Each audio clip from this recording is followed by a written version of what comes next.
Hello everyone. तो बहुत बहुत स्वागत है आपका हमारे इस यूट्यूब चैनल में। जितने भी हमारे टेम्परेरी वर्कर रहने वाले हैं, चाहे वो सफाई कर्मचारी हो, कैजुअल लेबर हो, लैंड ओनर हो, पीएचई वर्कर हो, एसपीओ वाई हो, इनके लिए एक बहुत ही बड़ी गुड न्यूज़ निकलकर हमारे सामने आ चुकी है। आपने इस वीडियो को स्टार्टिंग से लेकर एंड तक पूरा देखना है। अगर आप पूरा वीडियो देखोगे तो आपको पूरी डिटेल में समझ आ जाएगी। वीडियो को करते हैं शुरू। उससे पहले अगर अभी चैनल पर नहीं है तो चैनल को सब्सक्राइब कर लो। हम रेगुलर डेली वेजर के रिलेटेड यहाँ पे एक वीडियो आपके लिए ले आते हैं।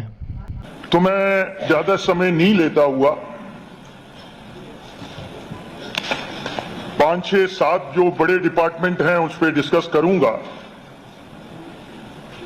इसमें सबसे पहले जनरल एडमिनिस्ट्रेशन आती है, जिसको कहते हैं मदर ऑफ ऑल डिपार्टमेंट्स। और मुझे ऐसा लगता है कि ये डिपार्टमेंट इटसेल्फ श्रिंक हो रहा है। जो इसका करणीय कार्य था वो मुझे लगता है कि सिर्फ एक कार्डर बेस्ड डिपार्टमेंट रह गया है। आपने कार्डर को प्रोटेक्ट करना है और बाकी जो उनके फ्राइज हैं वो कहीं विजिबल नजर नहीं आते। रूल रेगुलेशन को देखना है, रिफॉर्म्स को देखना है।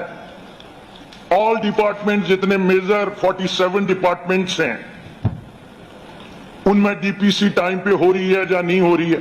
1956 के जो हमारे बिजनेस कंडक्ट रूल हैं उनमें लिखा गया है। हमने उसमें कोई ज्यादा कंट्रीब्यूट नहीं किया, हालांकि संख्या बढ़ी, टेक्नोलॉजी भी आ गई, उसमें में मैनुअल होता था सारा कुछ।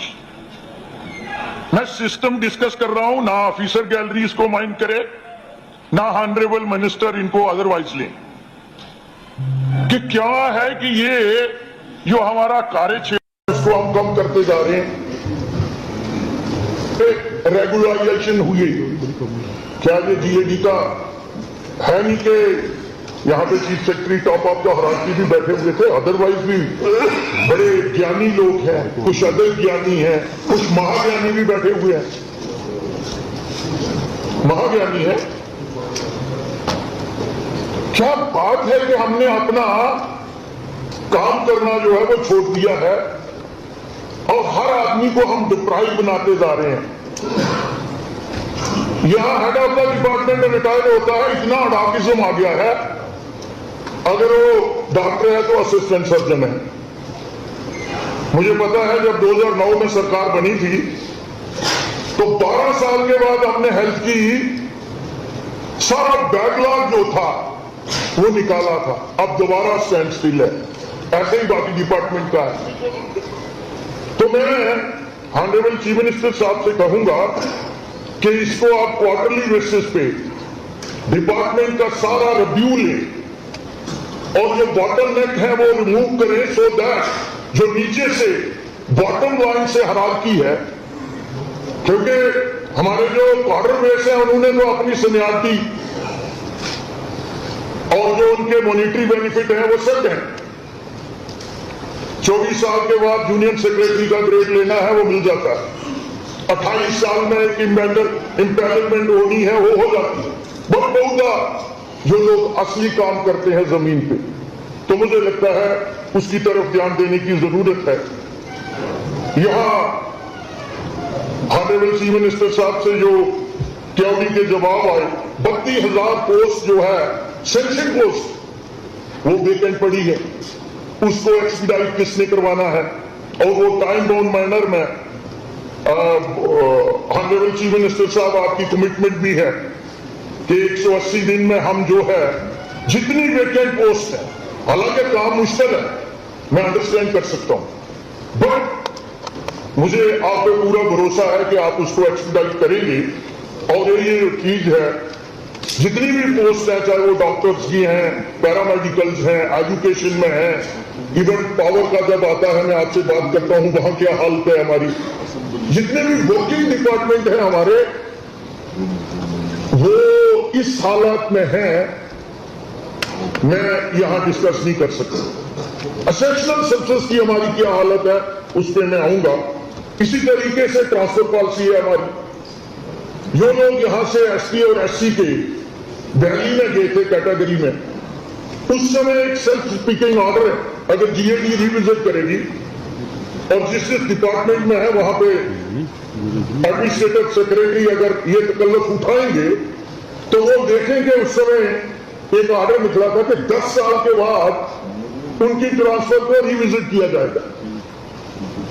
आज वो पोस्ट टू पिलर घूम रहे हैं, उनका कोई बाली वारिस नहीं है। अब इलेक्टेड गवर्नमेंट है, हम अपनी रिस्पॉन्सिबिलिटी को ये लोग ट्रांसफर करते हैं, हम तो शिफ्ट नहीं कर सकते। We are accountable to the people.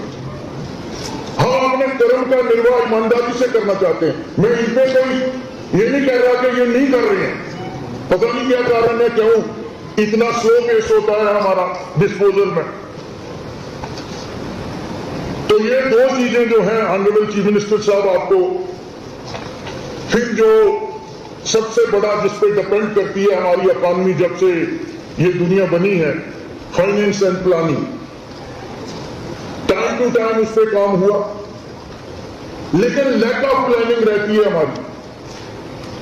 हो सकता है पॉलिटिकल कंपल्शन तो 7 साल कोई नहीं रही ऑफिसर गैलरी पे, ये लोग इंडिपेंडेंट थे।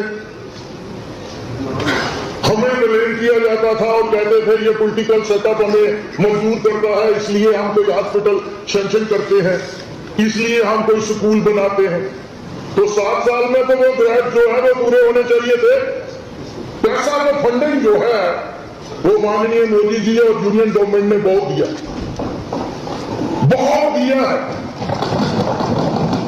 हम एक दूसरे में ब्लेम करते रहते हैं, सिस्टम को कभी डिस्कस ही नहीं करते हैं और ये लोग एंजॉय करते हैं कि ये लगे हुए हैं आपस में। मैं सबकी बात बोल रहा हूं, सुनने का हिम्मत रखो। यही है, देखो वो जब आप इधर हम आपस में एंगेज हो जाते हैं वो खुश हो जाते हैं।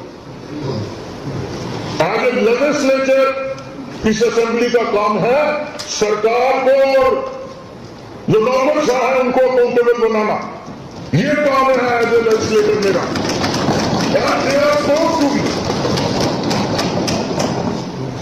इसलिए अब हमें इलेक्शन मोड से बाहर आना चाहिए। वो स्पोर्ट सर्कल हो गया, आप लोग ट्रेनिंग बेंचेस में हैं, हम अपोजिशन में हैं और हमने ये कहा है कि हम कंस्ट्रक्टिव अपोजिशन करेंगे। तो सर फाइनेंस का और प्लानिंग का मैंने कहा है, अगर आप देखेंगे मिसमैच है। मेरे हिसाब से मुझे करेक्ट करेंगे जब चीफ मिनिस्टर साहब जवाब देंगे, अभी तक आप अपना एक्सपेंडिचर देखेंगे तो 35% से ज्यादा नहीं है, कागजों में ज्यादा होगा, लेकिन सारे बिल जो है वो ट्रेजरी में बचे हुए हैं, कैश फ्लो ही नहीं है। तो क्या कर रहा है हमारा finance and planning department? But you are both according to your plan. कहा ये ट्रस्ट डेफिसिट बढ़ रहा है सर, जो